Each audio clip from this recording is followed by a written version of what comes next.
conferencia de la coalición se dio 3 días después de la elección de Donald Trump en noviembre de 2024. Y durante esta conferencia analizamos los impactos potenciales, considerando cuáles podrían ser las consecuencias, los puntos de resistencia y considerando el alza de la derecha extrema, el imperialismo y el fascismo. Y esas amenazas han explotado el día de hoy. Entonces, mientras nos unimos y consideramos nuestra fuerza como la coalición trinacional, pues nuestra fortaleza es la posibilidad de analizar en nuestros diferentes contextos, a pesar de los conflictos que pueden dividirnos en las Américas. Y en vez de dividirnos, ¿cómo podríamos trabajar en conjunto en nuestros contextos locales, pero al mismo tiempo identificar los enlaces y los vínculos? Porque finalmente será la solidaridad internacional que es la clave para el éxito de nuestras luchas en contra del imperialismo, del fascismo, en las formas que toman el día de hoy.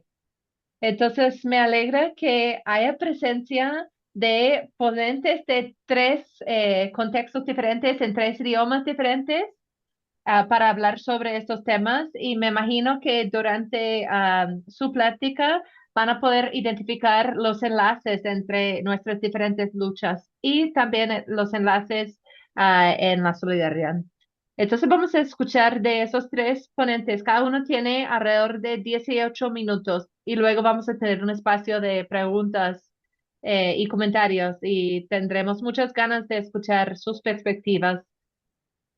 Entonces, la primera ponente sería María de la Luz Arriaga. Ella es docente en la Universidad Nacional Autónoma de México y parte del grupo de fundadores de la Coalición Trinacional y representa la sección mexicana del comité organizador de la Trinacional. Luego, a Naida Elisa Díaz, que es docente de historia en Cuba y activista desde hace mucho tiempo. Ha sido secretaria general de los trabajadores de educación y cultura y deporte. Y por último, vamos a escuchar de Jackson Potter. Él es profe de educación pública y activista en nombre de la educación pública de toda la vida. Y actualmente es presidente del Sindicato de Educadores de Chicago. Voy a interrumpir unos minutos antes del final de cada ponencia para decir que es hora. Bien. ¿Inicio? Oh. Bien, bueno, ante todo me siento muy honrada de estar y muy contenta de estar con compañeras combativas de Cuba en este momento y por supuesto con nuestro compañero, compartiendo este webinario con nuestro camarada Jackson Potter, compañero a quien queremos mucho y además es un compañero activista de toda la vida y es un revolucionario. Quiero empezar diciendo que la parte que a mí me toca en este webinario está en relación con lo que es la visión general sobre las agresiones de la política imperialista neofascista de Trump en América en los últimos meses. Voy a hacer referencia también un poco a lo que está pasando en otros lugares. Bueno, empiezo diciendo que estamos viviendo un momento histórico. Hay una crisis civilizatoria, es una crisis del capitalismo, pero que rebasa los ámbitos económicos y políticos y sociales. también hay una devastación ambiental que nos está afectando a todas y todos. Las grandes oligarquías financieras, los multimillonarios, han recurrido a la imposición de un imperialismo neofascista encabezado por Donald Trump y el gobierno de Netanyahu, prófugo de la justicia internacional sionista en Israel. Repito, hay un imperialismo neofascista que agudiza el despojo de territorios y recursos naturales y de los derechos sociales de las y los trabajadores y de nuestros pueblos. Buscan ejercer ahora de manera directa el poder, ya no a través de los partidos políticos, sino ellos directamente como grandes oligarcas financieros. Pensábamos que el genocidio en Palestina era el límite de a dónde podían llegar en su ofensiva, pero las agresiones a los pueblos de América, incluido el pueblo estadounidense, y la guerra que iniciaron y que continúa contra Irán y el Líbano, rebasa esos límites. ¿Por qué discutir la ofensiva de Trump hacia América? Porque este continente es nuestra casa. Y porque si bien el imperialismo lanza sus tentáculos hacia todo el mundo, Trump ha dicho que América, el continente, desde Canadá hasta Argentina, es para los americanos. Entendido esto, no como el pueblo estadounidense, sino para los grandes multimillonarios, que es fundamental para su seguridad, que es estratégico el control territorial y de sus recursos particularmente energéticos. En América, en la última década, se desarrollaron gobiernos progresistas, pero ahora hay un retroceso. Desde que inició el segundo periodo presidencial de Trump, las agresiones a países y gobiernos de América han sido constantes. Primero los aranceles, después empezó a mencionar que Canadá sería el estado 51 de la Unión Americana. Posteriormente, que Groenlandia sería suyo. No se conformó con eso, sino empezó a plantear y a hacer propaganda diciendo que el Golfo de México ya no se llama Golfo de México, sino Golfo de América.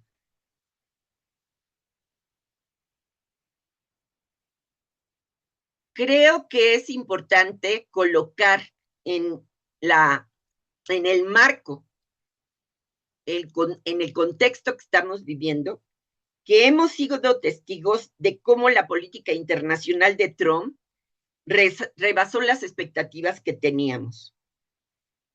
Dijimos que pasó de amenazar con imponer aranceles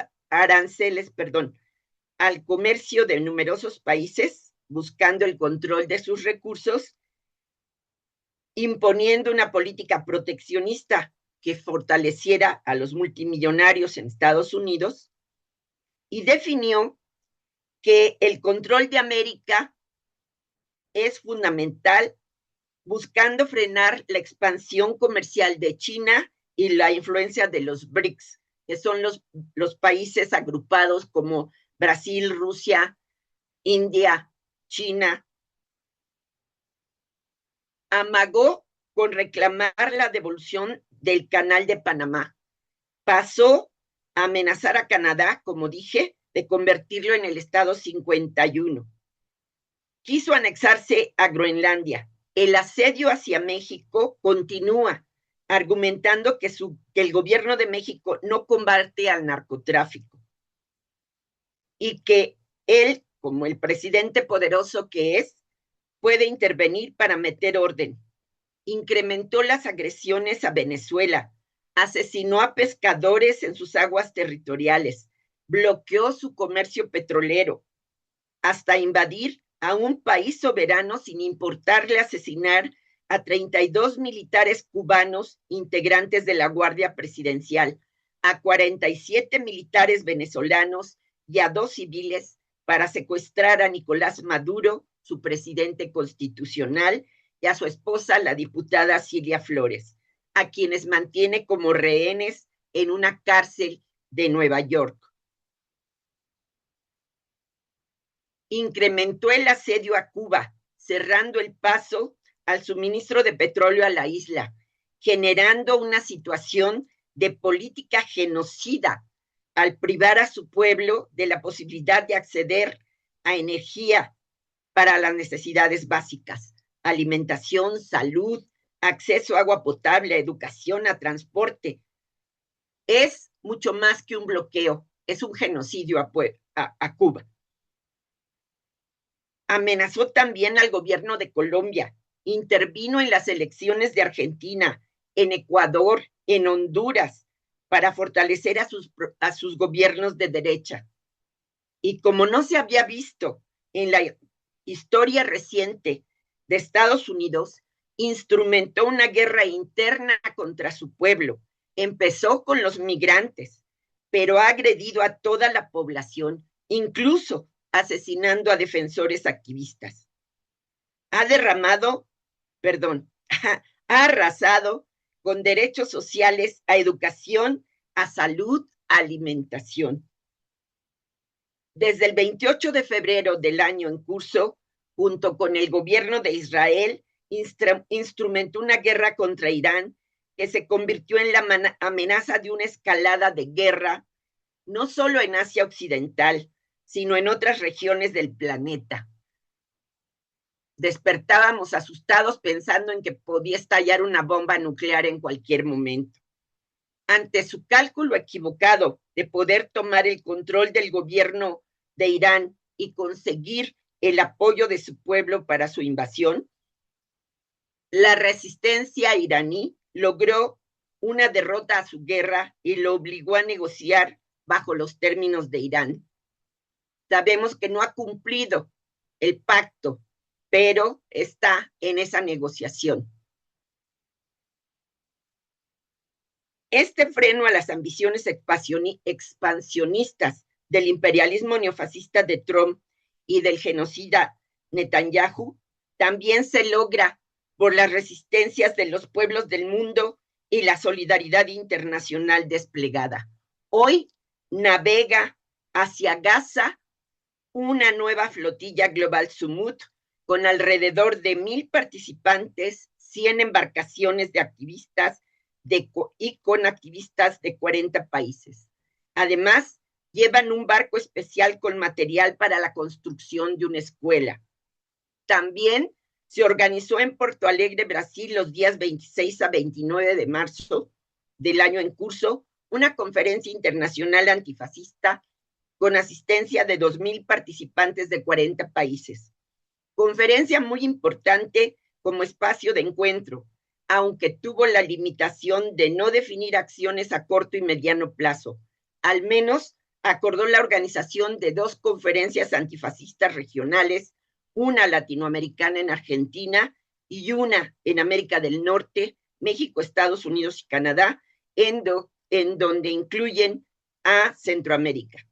Desde nuestra perspectiva, como coalición trinacional en defensa de la educación pública, el freno al imperialismo neofascista solo puede provenir de la resistencia y movilización de nuestros sindicatos, de nuestras comunidades, de nuestros pueblos. Las masivas protestas populares en Estados Unidos, que han ido en ascenso y ya no solo se ciñen a la lucha en defensa de los migrantes, su agenda de lucha se ha ampliado y el nivel de organización también es un buen indicador de esto. Trump sabe que hay un desprestigio de su gobierno y que los niveles de aprobación al mismo en su propio país han disminuido. En nuestra última conferencia trinacional en San Antonio, Texas, en 2024, en nuestro diagnóstico y propuestas de programa de lucha, considerando la coyuntura de América, ante el ascenso de la ultraderecha, definimos que requerimos de acciones articuladas a nivel nacional e internacional en grandes frentes, con actuación de los sindicatos en fuerte alianza con los movimientos populares, con las comunidades y en el horizonte de un programa de lucha que rebasa lo gremial, aunque sea importantísima la defensa de nuestros derechos. La demanda de no a la guerra, no al genocidio de nuestros pueblos, alto al asesinato de niñas y niños, cese al ataque a escuelas y hospitales, respeto a la vida y defensa del derecho a vivir en paz, junto con la exigencia de trabajo digno, mejores condiciones de trabajo, educación y salud universales y gratuitas, respeto a la libertad de cátedra, no a la cultura del odio y la violencia, y respeto a lo diverso.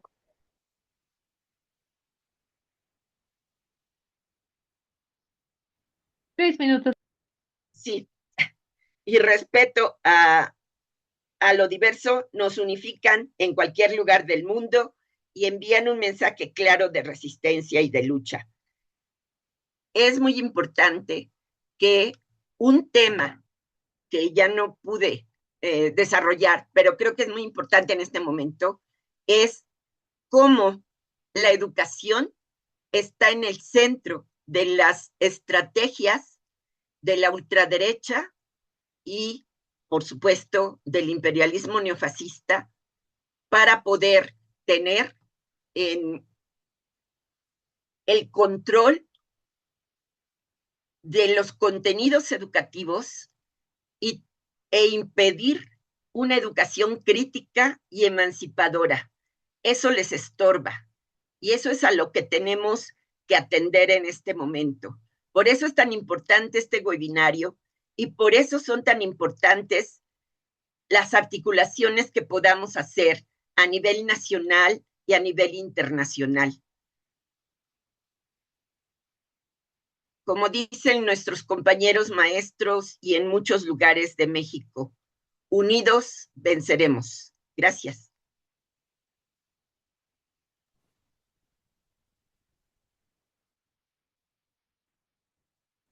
Excelente, muchísimas gracias, Mariluz. Y voy a pasar la palabra a Naida y para las personas que acaban de unirse, ella es la secretaria de los trabajadores de educación y deporte de Cuba. Muchas Muy gracias por bien. estar presente. Bueno, un saludo, un abrazo desde la distancia para todas y todos. Pretendemos en breve tiempo expresar algunas de las afectaciones del bloqueo en el sector de la educación en Cuba.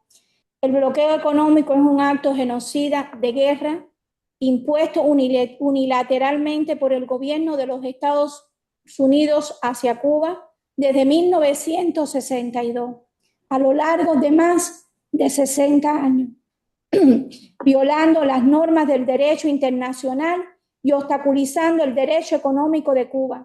Actualmente se mantienen el conjunto de medidas orientadas a aislar, asfixiar e inmovilizar al país y crear malestar en la población cubana. El incremento de las regulaciones y disposiciones emitidas por el gobierno de los Estados Unidos contra Cuba se incrementaron considerablemente en el año 2026, alcanzando niveles de hostilidad sin precedentes en la historia de la humanidad. Las demandas presentadas al amparo de la ley del título de la ley número 3, la ley Torricé-Helbulton, el incremento de la persecución, sí, título 3 de la ley Helbulton, correcto, el incremento de la persecución de las transacciones financieras,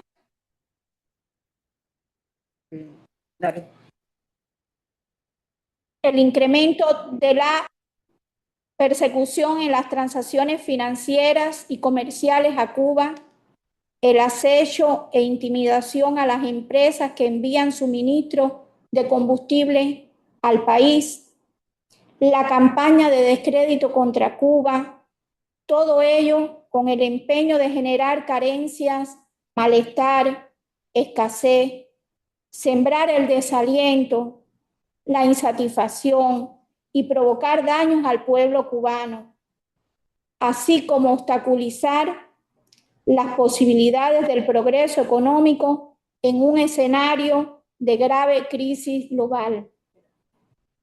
Alexandra, ¿seguro que va a traducir? Sí. ¿Seguimos? ¿Seguimos? ¿Seguimos? Sí. El escenario nos permite denunciar las afectaciones económicas impuestas por el criminal y genocida bloqueo a la educación cubana. La educación en nuestro país, compañeros, es un pilar de la revolución y un derecho constitucional irrenunciable. Se encuentra bajo un asedio constante. Lejos de ser una política abstracta, el bloqueo económico, comercial y financiero impuesto por el gobierno de los Estados Unidos se materializa cada día en las aulas con menos recursos, en estudiantes que no pueden acceder a la tecnología y en el sufrimiento inevitable de los más vulnerables. Según los informes presentados en las Naciones Unidas durante los últimos años, el sector educativo cubano sufrió pérdidas directas emitidas de más de 89.7 millones de dólares entre el año 2023, el 2024 y en el año 2025. El impacto ascendió a millones de dólares. Este no es un daño colateral, es un objetivo explícito de una política diseñada para causar el mayor daño posible al pueblo cubano. El bloqueo se traduce en una carencia crónica de los recursos más básicos, la escasez de materiales esenciales, obligando a un retroceso en los métodos de enseñanzas. Por ejemplo, en el tercer perfeccionamiento del sistema educativo, debía de llegar a su fase final en el curso 2019-2020 y extenderse al resto de las escuelas en el siguiente curso. Al inicio del curso actual, 2025-2026, todavía faltan libros de textos y materiales de la tercera enseñanza para finalizar el proceso. La producción nacional de materiales educativos es una de las más golpeadas. Más de 118.600 niños de preescolar y de primer grado no han contado con todos sus cuadernos de aprendizaje para lectura, escritura y matemática, debido a la imposibilidad de adquirir estos insumos. La cancelación de un crédito a un molino de papel canadiense por presiones norteamericanas impidió la producción de 76.9 millones de libretas, libros y cuadernos. El déficit incluyó 4.5 millones de lápices, además de goma de pegar y de plastilina. El uniforme escolar, subsidiado en un 50% por el Estado, se encarece entre 4 y 5 veces por la necesidad de buscar materia prima en mercados lejanos, generando un déficit de aproximadamente 1.4 millones de prendas para el presente curso escolar. La educación especial fue concebida para proteger y potenciar las capacidades de los estudiantes con discapacidades y necesidades educativas especiales. Sin embargo, es uno de los sectores donde la naturaleza inhumana del bloqueo se manifiesta con mayor crudeza.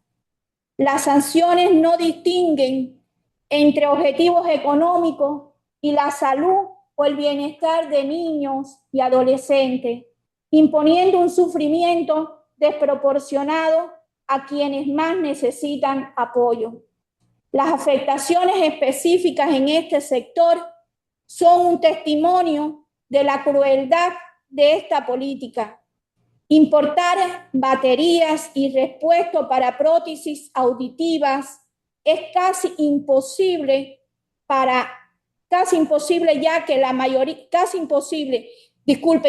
mayoría de las fábricas o sucursales estadounidenses es donde se pueden comprar esas baterías. De 920 estudiantes que la necesitan, 219 están afectadas por la rotura. Además, el 20% de los equipos en el país están deteriorados, lo que afecta aproximadamente a 1.100 educandos. Todo esto coloca una carga adicional sobre los educadores, quienes se ven obligados a innovar con recursos que a veces inexistentes. El bloqueo digital, aislamiento tecnológico en pleno siglo XXI tiene nuestro país. En un mundo hiperconectado, donde la educación es inseparable de la tecnología, el bloqueo impide la modernización del sistema educativo cubano. Las sanciones imponen un aislamiento digital que limita severamente el acceso a plataformas de colaboración e información científica. Es una barrera que frena la formación académica, la investigación y la capacidad de estudiantes y profesores para integrarse plenamente a la comunidad global del conocimiento. Las afectaciones en nuestras universidades, centros de investigación, ascienden a 16.449.2 millones de dólares. Incide negativamente en la formación del pregrado y el posgrado, el desarrollo de la ciencia, la tecnología y la innovación en las universidades y en entidades de ciencia, tecnología e innovación adscritas al Ministerio de Educación Superior. De igual forma, se ven afectados los intercambios estudiantiles, académicos y científicos en general entre Cuba y los Estados Unidos. Se mantiene la demora e inestabilidad en el otorgamiento de visados a algunos de los profesores e investigadores que deben de viajar a ese país. Por todo eso, la política norteamericana impacta mediante los llamados instrumentos blandos a nuestro sistema de educación superior y en particular a nuestros jóvenes. El bloqueo persiste y se aprecian importantes daños directos e indirectos.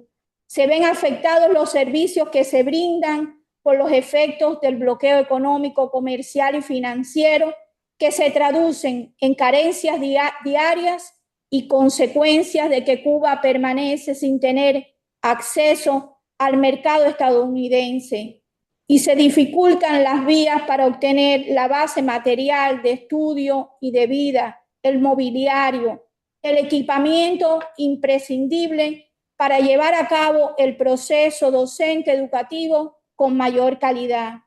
Lastra posibilidades de avance y de acceso a plataformas y tecnología en la red de redes, de colaboración internacional con intercambios académicos, pagos online y frustra numerosos intentos de desarrollo de la sociedad cubana.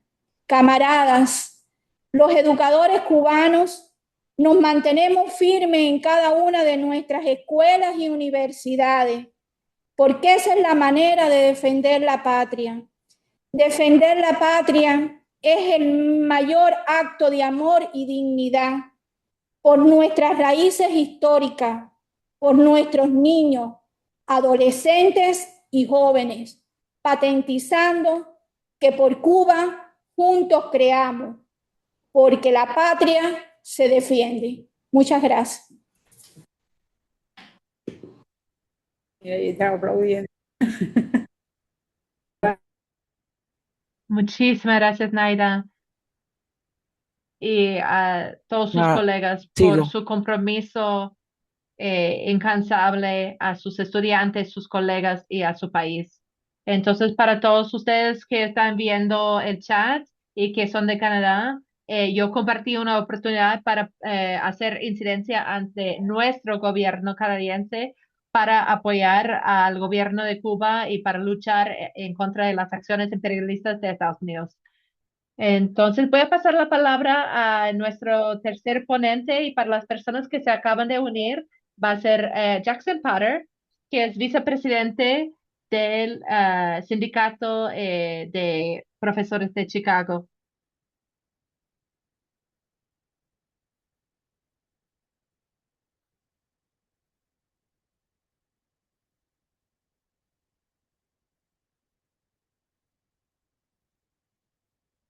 Uf.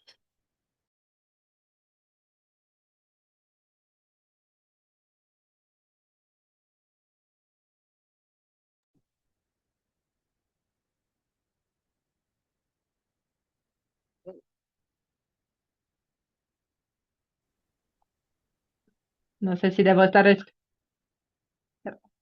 estaba hablando en el canal equivocado, disculpe. Ok.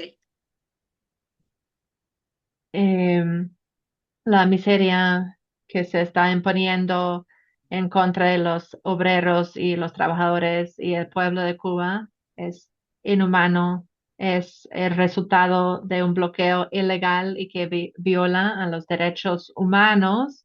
Los esfuerzos para socavar el gobierno progresista de Sheinbaum en México o de destruir la economía de Canadá porque no cumplen con los, las políticas impuestas de la Casa Blanca, son parte de un esfuerzo global para imponer la hegemonía estadounidense a pesar de la falta de apoyo a sus políticas, las formas en las que los aranceles y las guerras están haciendo daño al pueblo de todo el mundo. Tenemos una administración que prefiere bombardear las escuelas en otros países como en Irán y en Gaza que financiarlas en nuestro país de Estados Unidos, que prefieren ofrecer recortes en los impuestos para los multimillonarios en vez de financiar el alimento, el acceso al cuidado infantil, la salud y los servicios públicos para el pueblo estadounidense. Entonces, estamos en un momento en donde las fuerzas derechistas han tomado el poder, pero son totalmente eh, no populares, impopulares. Es la guerra más impopular, más rápida en la historia de Estados Unidos. Es algo que nunca hemos visto antes.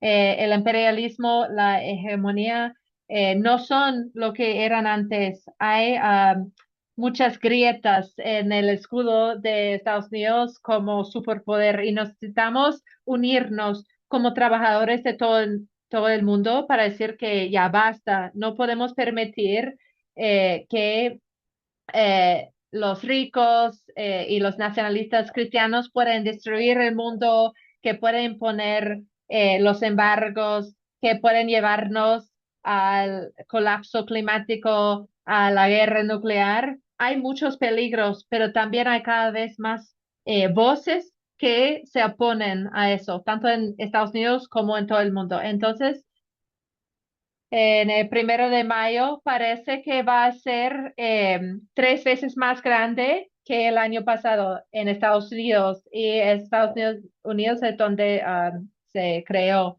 esta fecha.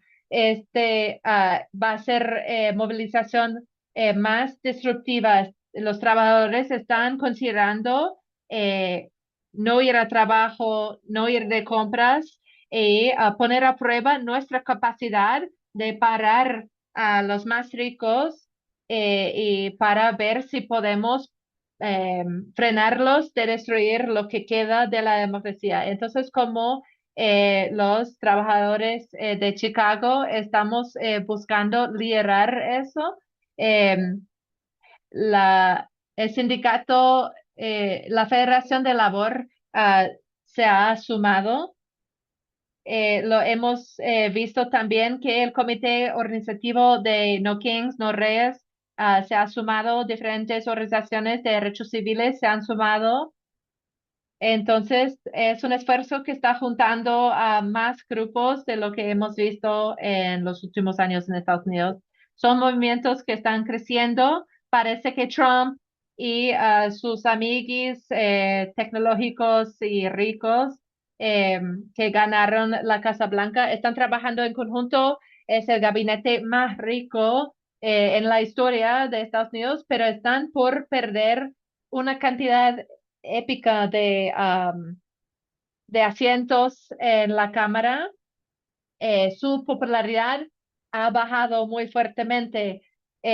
Sin embargo, sí van a intentar robar la elección, van a intentar imponer la ley marcial, van a buscar ocupar los lugares de elecciones en las ciudades más progresistas donde tienen el miedo de perder lugares en la Cámara. Entonces, va a depender de todos los trabajadores de todas las Américas eh, para activarnos donde estemos el 1 de mayo para repetir las lemas de esta red de Mayday Strong, decir no más ICE, no más guerras.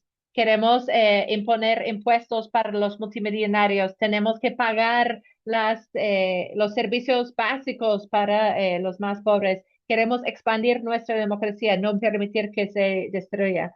Entonces son las demandas de nuestra coalición que están en aumento.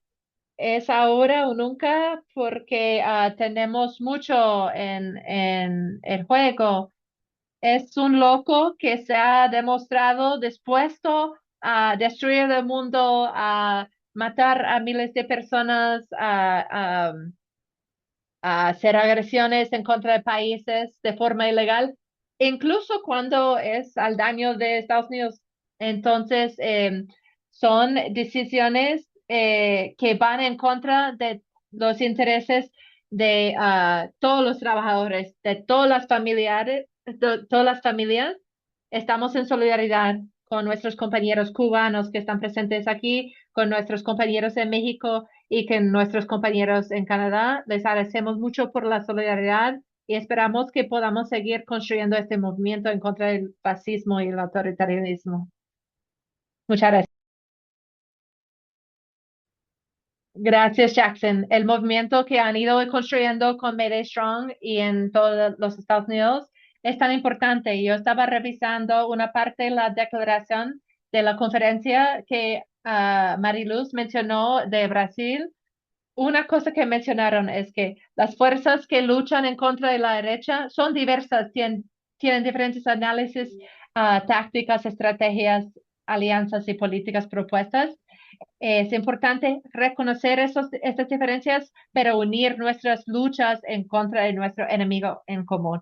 Entonces, yo creo que es el centro de la incidencia de Sindicato de Maestros de Chicago en Estados Unidos y creo que es nuestro deber como la trinacional. Tenemos que compartir análisis, crear enlaces y tomar acciones concretas. Entonces, a mí me gustaría eh, abrir el espacio para recibir comentarios o preguntas de los participantes. Pueden colocar sus preguntas en el chat o si quieren levantar la mano, puedo invitarles a abrir el micrófono y compartir su comentario en voz alta. ¿Alguien que quiere empezar?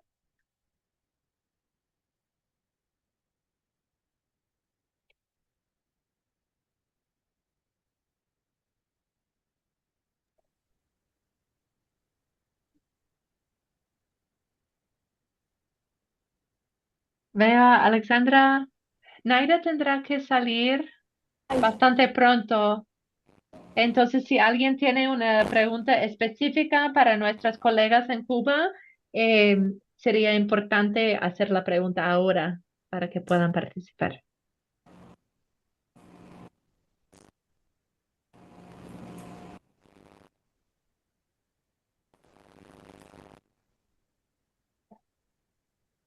Sí, Jackson.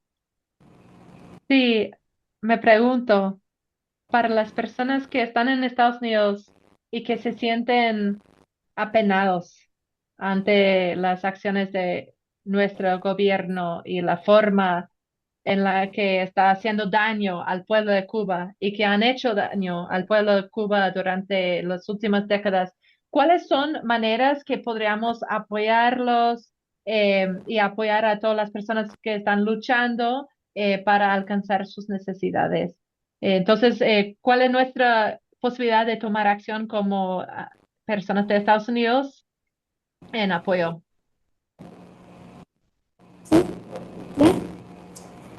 ¿Sí? Nadia, no sé si quiere responder, disculpe. Sí, sí, sí, como que no, un saludo y un abrazo fraterno realmente para el camarada. La solidaridad es tan importante para los pueblos de nosotros y estar unidos los sindicalistas, los que representamos a los trabajadores nuestros. En ese sentido, la denuncia por los espacios que podamos tener cada uno de nuestros camaradas que nos están mirando en contra del gobierno de los Estados Unidos. No son los pueblos, no somos los dirigentes sindicales, no somos los trabajadores, no somos los estudiantes, ni los niños, ni los adolescentes, son los gobiernos realmente que ponen a prueba realmente las manifestaciones criminales estas y genocidas con otros pueblos también del planeta y sobre todo de la región. Nosotros somos pueblos hermanos, somos de la misma América en ese sentido y tenemos que estar unidos. Hay una campaña muy grande de solidaridad con el pueblo cubano. Agradecemos a los compañeros de la Dirección de Desarrollo Canadá, realmente, que siempre han mantenido ese apoyo firme y solidario para con el pueblo cubano y para con los educadores y para con el CINTE en ese sentido. Ahora entramos a un 1 de mayo que va a ser de reafirmación revolucionaria. Y como bien decía el camarada de Chicago, es los espacios que tenemos en nuestras calles, es los espacios que tenemos en la demanda del cese de este bloqueo. Si algo pedimos nosotros los cubanos, que en cualquier escenario que nos encontremos, denunciemos al bloqueo genocida y criminal de los Estados Unidos, denunciemos ante la opinión pública internacional que cese este bloqueo genocida contra el pueblo cubano, que está asfixiando al pueblo cubano, pero el pueblo cubano seguirá resistiendo como faro y guía de nuestra revolución y nuestra área. Entonces, si me dicen ¿qué pedimos? Pedimos mucha solidaridad, pedimos mucho denuncia de este bloqueo. Eso es lo que pedimos nosotros los revolucionarios a nivel internacional.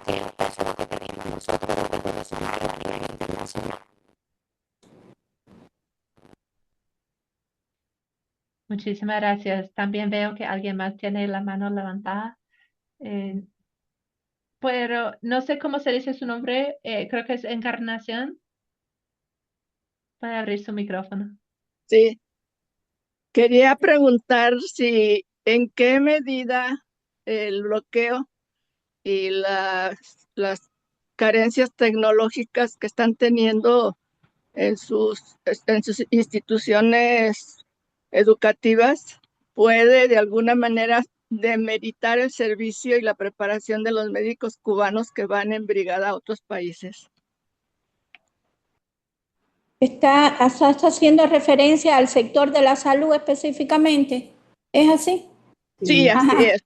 Sí. Es al sector de la salud. Bueno, le podemos decir que el pueblo cubano ha sabido, por la tradición de lucha que tiene del magisterio y de la pedagogía durante todos los años de revolución, con tecnología o sin tecnología, preparar profesionales, humanistas, profesionales con un alto grado científico y profesional y académico. Nuestros médicos son un ejemplo realmente de ese humanismo, ese ejército de batas blancas, como lo denominamos en nuestro país, por la consagración y el profesionalismo que tienen.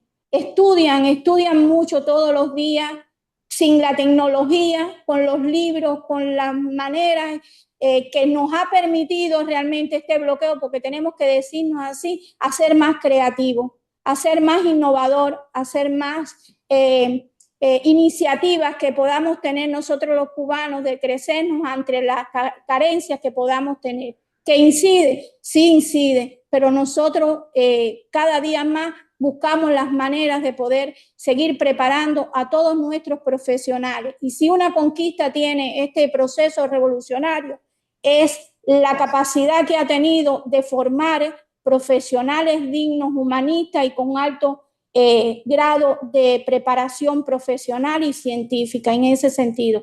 Es lo que le puedo decir a mi camarada y además decirle también que no solamente los médicos cubanos, todos los profesionales de una manera u otra en nuestro país, con la situación que tenemos con la energía eléctrica, que como todos sabemos estamos bloqueados por el imperialismo yanqui, que no puede acceder un buque de petróleo desde hace muchos meses a nuestro país. Recientemente llegó uno ruso, pero realmente con todas las carencias que tiene se destina a los servicios de primera necesidad, nuestros hospitales, nuestras casas de abuelos, nuestros centros de elaboración de alimentos en ese sentido. No hemos tenido que crecer todos los profesionales de una manera u otra, de seguir preparándonos, porque esa es la gran conquista que hemos tenido en este proceso revolucionario. Profesionales preparados en todas las materias en ese sentido. Eso es lo que puedo transmitirle humildemente a mi camarada. Muchas gracias, un gran abrazo y toda nuestra solidaridad para el pueblo cubano. Soy de León, Guanajuato, estamos trabajando en eso. Nicaragua. Muy bien. Muy bien.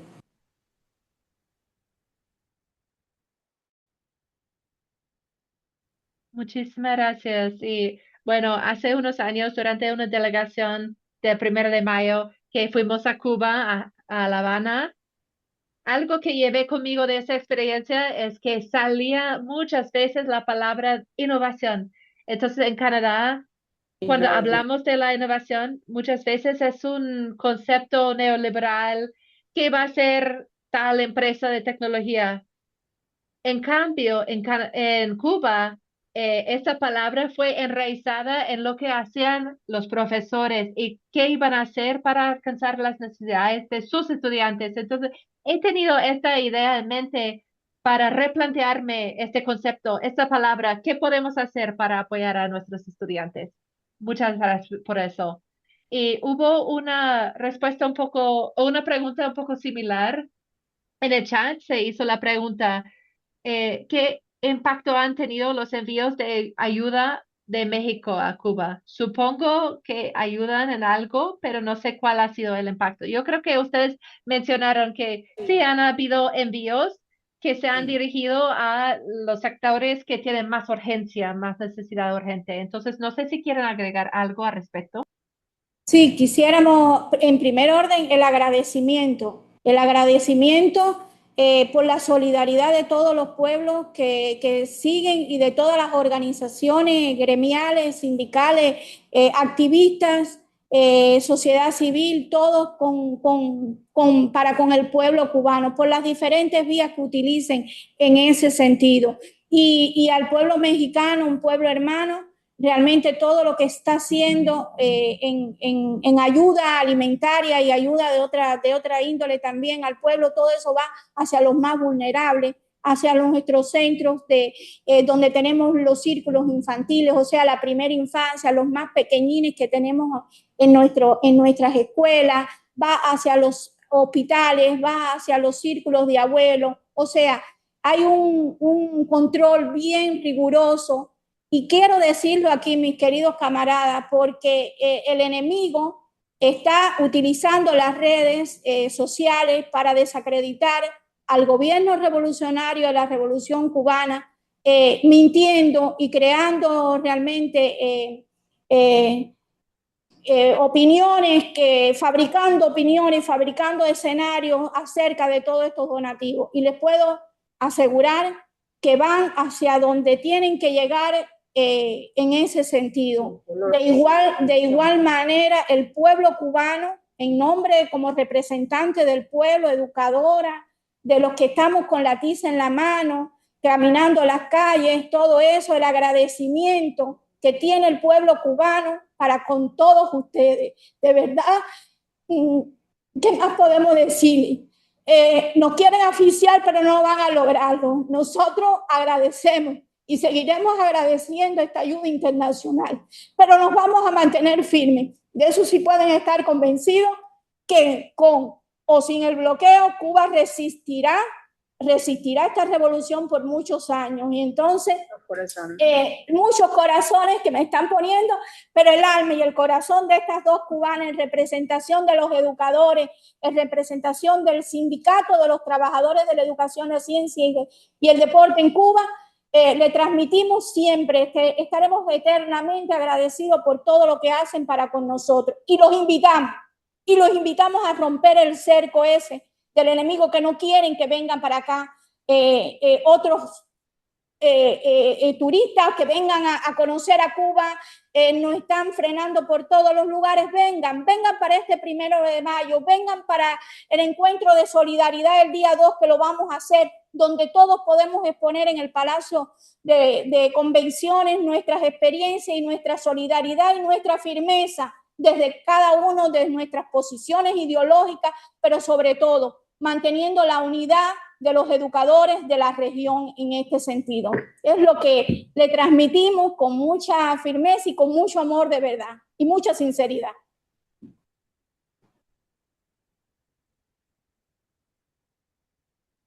Muchísimas gracias. Y como ustedes acaban de mencionar, nunca presenté la segunda persona que se encuentra en la pantalla con Naida, es Miroslava Pozos. Ella trabaja en comunicación y entonces agradecemos mucho su trabajo, su labor y a todo el que hace para crear enlaces. Ahora, Rosemary. Yo tengo una pregunta bastante práctica. Hemos recibido diferentes delegaciones de Estados Unidos, especialmente del área de Los Ángeles, y han habido diferentes delegaciones de profes jubilados. Hay necesidades específicas que tienen. Por ejemplo, mencionaron las baterías para los prótesis de audición o suministros para los estudiantes de necesidades especiales. Si hay una lista de suministros de alta urgencia, pueden darnos esta lista ahora o más tarde, pero nos gustaría entender qué son las necesidades. Sí, y Rosemary, yo sé que CODEV ha estado en contacto directo con el sindicato y ha creado una lista que se encuentra en el enlace que envié. Pero no sé si Naida también quiere agregar algo. Y también quiero expresar nuestra solidaridad. Yo pude visitar 2 veces y fue algo increíble de poder apoyar a la revolución cubana después de tantos años. Yo sé que hay muchos educadores de educación especial y muchos trabajadores en el área de salud que les gustaría apoyar de la forma que sea. Gracias. Muchas gracias, muchas gracias. Sí, muy rápido. 2 cuestiones. Yo bueno, en México, en realidad, hemos estado presionando desde los movimientos sociales al gobierno mexicano para que asuma plenamente la soberanía y reanude los envíos de petróleo, porque pues se habla mucho desde el gobierno de que defendemos la soberanía, pero cuando Trump dijo no petróleo, se cerró la llave y no les están mandando petróleo, que además uno era solidario, pero el otro lo pagaba Cuba, el gobierno de Cuba. Entonces, estamos haciendo esta presión. Yo creo que todos y todas, desde sus organizaciones, deberíamos seguir presionando. No digo que ustedes puedan presionar al gobierno de México, eso nos toca a nosotros, acá en México, pero la exigencia de que se cese esta presión que se convierte en un elemento genocida de no otorgarle energía a Cuba. Creo que eso es algo que necesitamos reforzar. Y lo segundo es que sería muy importante, escuchándolas y con la emoción que tienen en su corazón, como lo expresó nuestra compañera, valdría la pena que pudieran hacer un mensaje breve, 2 minutos, máximo 3 minutos, para que nosotros en los eventos del 1 de mayo pudiéramos darlo a conocer. O sea, si es un pequeño video, nosotros podemos reproducirlo. No hay problema, Maya. Y creo que esto sería muy, muy importante.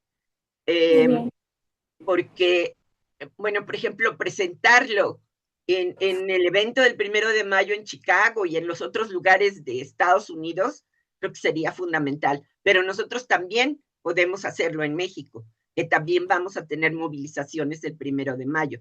Entonces sería muy importante. Si pueden hacerlo, adelante. Lo haremos, lo haremos.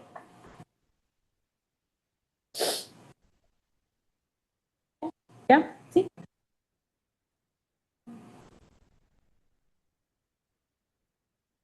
Naida, disculpe, quiero respetar el tiempo que tiene disponible porque sé que tiene que salir pronto. No sé si tiene algunas palabras de cierre.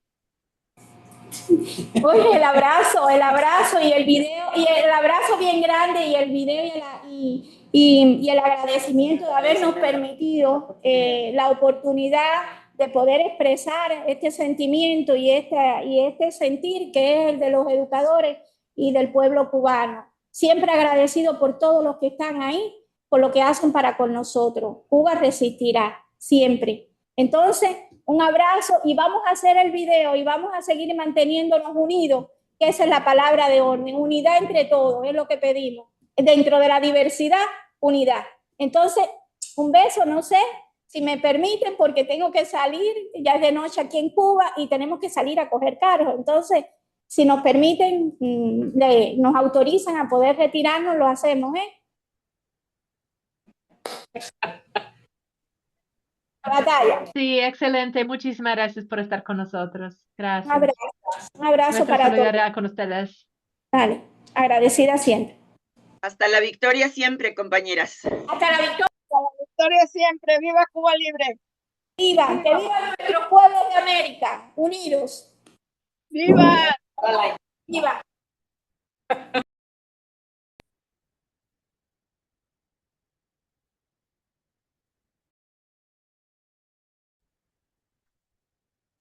Entonces, puedo volver a abrir espacio si hay otras dudas, comentarios para los demás ponentes, para Mariluz, para Jackson, si alguien quiere seguir la conversación u otras ideas que querían compartir. Bueno, creo que yo preguntaría a Mariluz si podríamos compartir la presidenta de México con los Estados Unidos.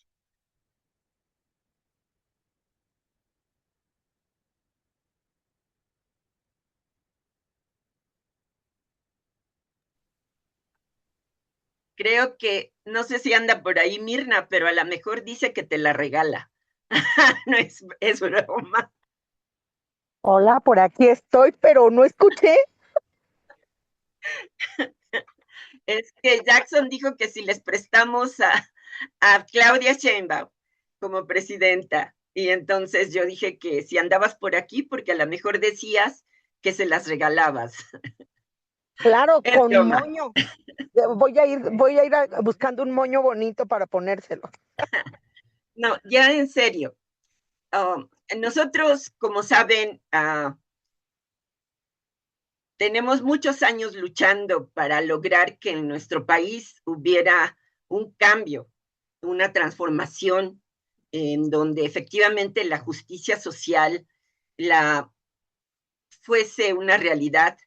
Y además de eso, pues es una lucha para que efectivamente hubiera no un capitalismo democrático, no una prosperidad compartida, sino realmente una transformación de raíz, radical en ese sentido, de raíz. Desafortunadamente conocemos que la presidenta pues viene de Sí, ella viene de la izquierda del país, pero tiene muchos compromisos. Y además de eso, pues está limitada también por la coyuntura mundial, ¿no? Tenemos dificultades. Nosotros seguimos planteando desde los movimientos sociales una consigna que tiene la CENTE, la Coordinadora Nacional de Trabajadores de la Educación, que dice, gobierne quien gobierne, los derechos se defienden. Y esto es muy importante porque, porque hemos estado enfrentando, sobre todo en educación, todavía una cauda de medidas neoliberales. No se ha roto totalmente con lo que eran las prácticas. Y ahora tenemos claroscuros en el gobierno. Hay cuestiones que ha habido efectivamente pues ha habido aumento en el salario mínimo, una disminución de sectores de la extrema pobreza, también es cierto. Pero, por ejemplo, vamos a tener que hacer una campaña en contra del fracking. En México, Claudia Sheinbaum, desde su campaña para presidenta y con el gobierno de Andrés Manuel López Obrador, había un compromiso. En México estaba prohibido sacar petróleo y gas a través del fracking. Ustedes saben que esa técnica es altamente agresiva para la naturaleza, deja contaminada el agua, arrasa los territorios en el sentido de que no permite después la agricultura, en fin. Y hoy precisamente, hoy en día, están con esa discusión en este momento.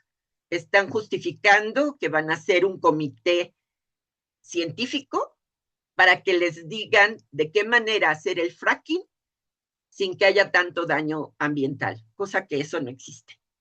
Digamos, esta es una muestra, no quiero decir más, pero sí, por supuesto, de Claudia Sheinbaum a Trump, nos quedamos con Claudia Sheinbaum todos. Eso también.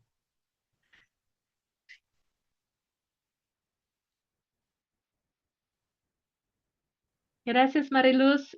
Veo que hay alguien más que tiene una pregunta y luego vamos a pasar la palabra a Mariluz y a Jackson por si tienen unos comentarios de cierre.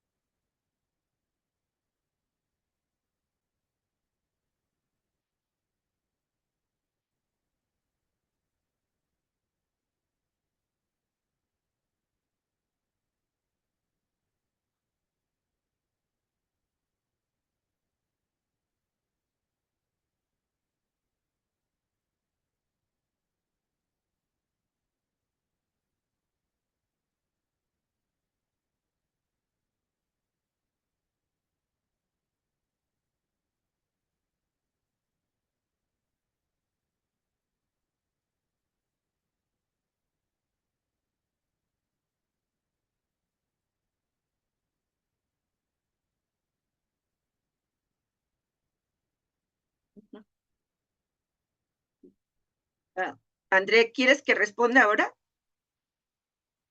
Sí. Sí, adelante y luego puede pasar a sus comentarios de cierre. Gracias por la pregunta, Gloria. Tal vez no fue muy claro como lo expresé.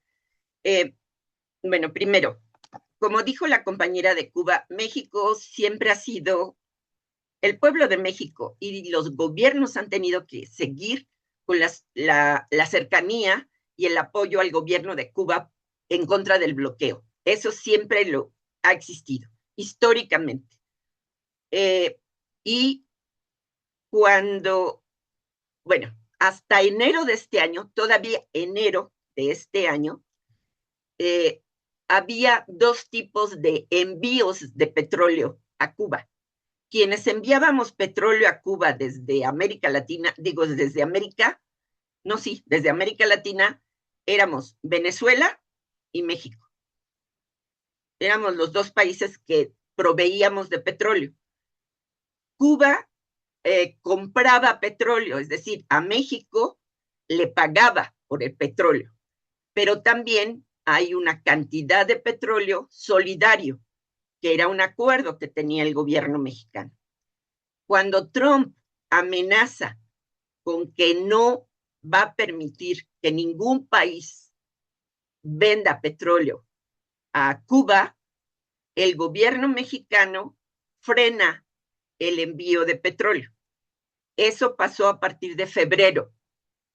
Todavía enero les dio, quiero decir, entregó el petróleo. A partir de febrero ya no. Y ha habido un reclamo, digámoslo así, desde los movimientos sociales, de que el gobierno mexicano, asumiendo la soberanía que tenemos, debe seguir vendiéndole petróleo a Cuba y entregando el petróleo solidario que le dábamos. Eso está en los periódicos en general, fue noticia. O sea, la presidenta lo ha dicho. Esto es algo que ella ha dicho en sus conferencias. ¿Qué fue lo que hizo el gobierno mexicano? Dijo, como sabía que había una oposición de un sector importante de la población en México, lo que hizo fue decir, vamos a hacer una campaña de acopio para enviar a Cuba ayuda. Y fue cuando enviaron mercancías de otro tipo, pero no petróleo. Se les ha estado enviando solidaridad, que es muy importante, pero son acopios que ha hecho el gobierno, las universidades, nosotros como maestros, como maestras, como sindicatos, estuvimos también haciendo acopio, pero no es el petróleo. No sé si quedó más claro.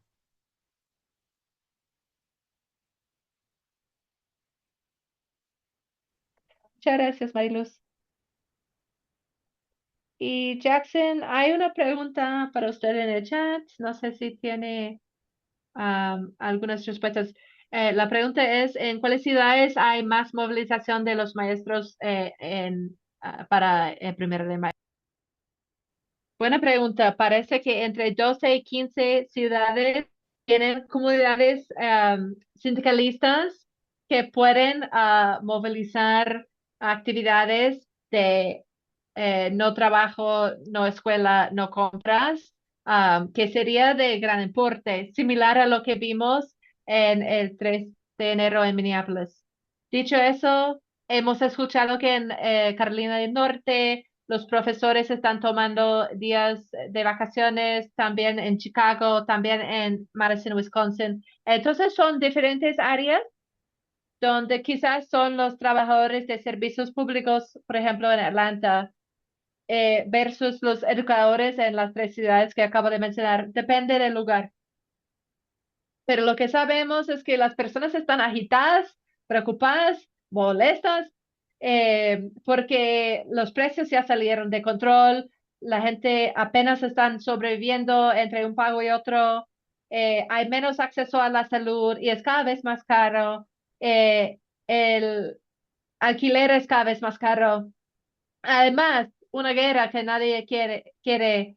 Además, un impuesto en contra de la participación sindicalista y un recorte en los fondos para la educación. Entonces, creo que estamos viendo una coalición más amplia de diferentes sectores y diferentes partes de la población en todos los 50 estados.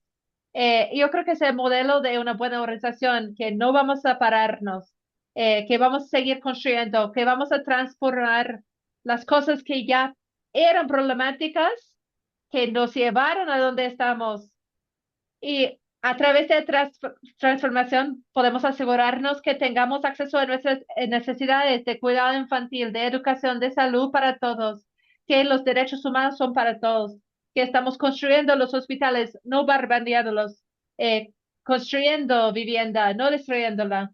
Entonces son temas básicos que son cada vez más claros y es nuestro rol hacer que la gente entienda cuál es el camino hacia un futuro en conjunto, no un camino hacia la destrucción y la pérdida de los derechos.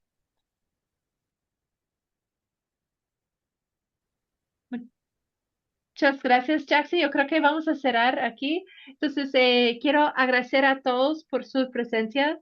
Yo creo que hay acciones concretas que podemos tomar después de este seminario web. Es excelente reunirnos en un seminario web, pero tenemos que preguntarnos qué viene después. Entonces, hemos compartido enlaces sobre las acciones del 1 de mayo en Estados Unidos. Yo sabía que sí tenía bastante información porque mi madre de 80 años ya estaba planificando a cuál movilización iba a asistir. Hay acciones para tomar acción en solidaridad con Cuba. Es algo muy urgente, tanto el apoyo material como la incidencia ante nuestros gobiernos. Y como la trinacional, nuestra próxima conferencia se va a dar en Toronto. Jen está presente de la Federación de Maestros de Ontario, que van a ser los anfitriones, y va a ser el 13 al 15 de noviembre en Toronto. Y las conversaciones de esa conferencia van a basarse en lo que hablamos el día de hoy y vamos a ir más allá. Entonces va a ser un análisis compartido sobre las dinámicas en toda Latinoamérica y cuáles acciones podemos impulsar para crear el cambio y para poder vivir en conjunto. Steve también ha compartido en el chat los enlaces a webinario por si quieren compartir esa información con otras personas y agradecerles profundamente por darnos su tiempo el día de hoy y por toda la labor que hacen. También un gran agradecimiento a Jackson y a Mariluz por todo lo que nos han compartido. Muchas gracias y que pasen feliz Gracias. noche. Gracias. Gracias a las traductoras y también a Matthew